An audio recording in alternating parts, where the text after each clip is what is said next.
Hebrews chapter 9. The worship of the first covenant. Now even the first covenant had regulations for worship and an earthly sanctuary. For a tabernacle was constructed, the outer one, in which were the lampstand, the table, and the bread of offering. This is called the holy place. Behind the second veil was the tabernacle called the Holy of Holies, in which were the gold altar of incense and the ark of the covenant entirely covered with gold. In it were the gold jar containing the manna, the staff of Aaron that had sprouted, and the tablets of the covenant. Above it were the cherubim of glory overshadowing the place of expiation. Now is not the time to speak of these in detail. With these arrangements for worship, the priests, in performing their service, go into the outer tabernacle repeatedly.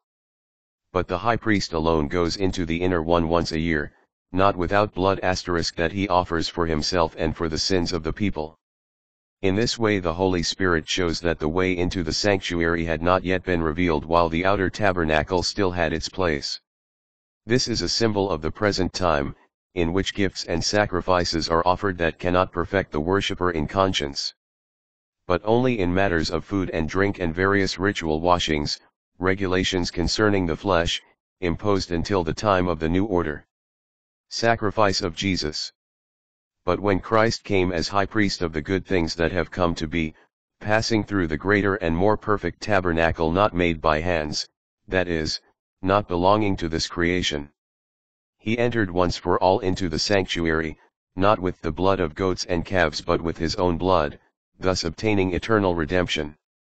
For if the blood of goats and bulls and the sprinkling of a heifer's ashes can sanctify those who are defiled so that their flesh is cleansed, how much more will the blood of Christ, who through the eternal Spirit offered himself unblemished to God, cleanse our consciences from dead works to worship the living God? For this reason he is mediator of a new covenant, since a death has taken place for deliverance from transgressions under the first covenant, those who are called may receive the promised eternal inheritance. Now where there is a will, the death of the testator must be established. For a will takes effect only at death, it has no force while the testator is alive.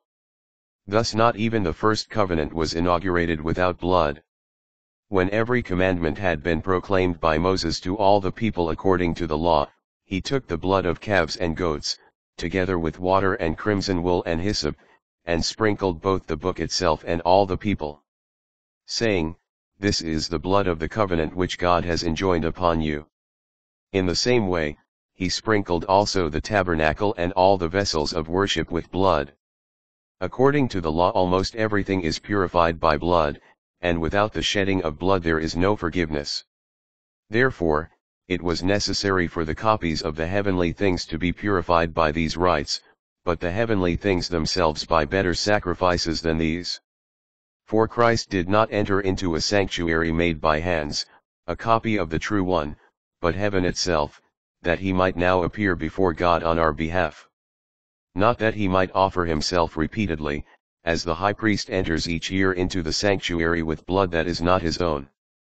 If that were so, he would have had to suffer repeatedly from the foundation of the world. But now once for all he has appeared at the end of the ages to take away sin by his sacrifice. Just as it is appointed that human beings die once, and after this the judgment, so also Christ, offered once to take away the sins of many, will appear a second time, not to take away sin but to bring salvation to those who eagerly await him.